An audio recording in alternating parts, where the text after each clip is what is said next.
Port d'Albret FM. Ce soir, on se couche moins bête. Cassandre Linossier. Bonjour à tous. Ce soir, on se couche moins bête avec une chronique sur Parcoursup. Vous savez, Parcoursup, ce jeu de société nationale où tout le monde perd, mais où on fait semblant d'appeler ça une plateforme d'orientation. Ce moment précis où l'État te regarde droit dans les yeux et te dit « Détends-toi, c'est pour ton avenir », avant de te laisser seul face à un algorithme qui ne te répond jamais. C'est l'enfer, mais un enfer très poli, numérique, avec des menus déroulants, des projets motivés et une phrase qui revient comme un mantra cruel « Votre dossier est en attente ». En attente de quoi ?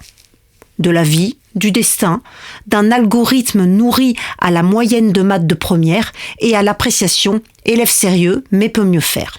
Parcoursup, c'est aussi le moment où ton avenir tient dans une case de 2000 caractères.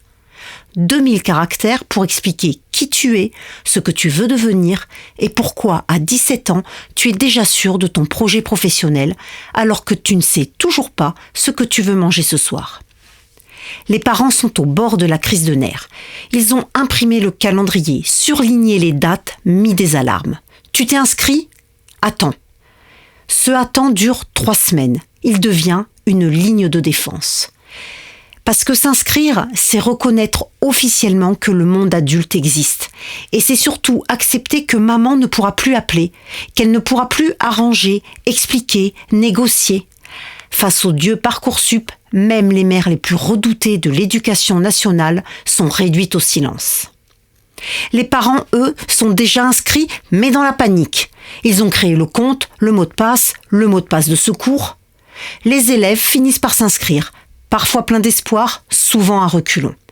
Ils en ressortent experts en rafraîchissement de page. Les parents, eux, développent une nouvelle pathologie, l'angoisse passive-agressive. Alors, t'as des réponses ? Non. Mais pourtant, ta cousine a déjà eu 3 oui. La cousine devient alors un concept, une légende urbaine, un traumatisme. Parcoursup, c'est aussi ce génie cruel qui t'envoie un mail à 23h17. Pas pour t'annoncer une bonne nouvelle, non. Juste pour te dire que tu es toujours en attente. Merci Parcoursup et bonne nuit. Et c'est ça le pire. Le pire, c'est l'attente. Cette impression que ta valeur dépend d'un classement invisible, d'un tri automatisé, d'une ligne informatique qui hésite entre toi et un autre prénom. Pendant ce temps, les parents font des tableaux Excel. Ils parlent en rang, en quota, L'an dernier, ils ont pris jusqu'à 2846. Et ils vivent déjà dans le futur. Ils ont déjà vu l'appartement trop cher, la ville trop loin, le frigo vide du dimanche soir. Ils ont aussi imaginé l'échec. Et si t'as rien ? Mais si, j'aurai quelque chose. Mais si t'as rien ? C'est un dialogue en boucle. Et puis un jour ça tombe, les réponses arrivent, les parents paniquent, les enfants deviennent philosophes. De toute façon, ça va aller. Phrase insupportable prononcée par quelqu'un qui n'a encore jamais payé de loyer. Pour faire court, Parcoursup, ce n'est pas une orientation, c'est une épreuve de résistance.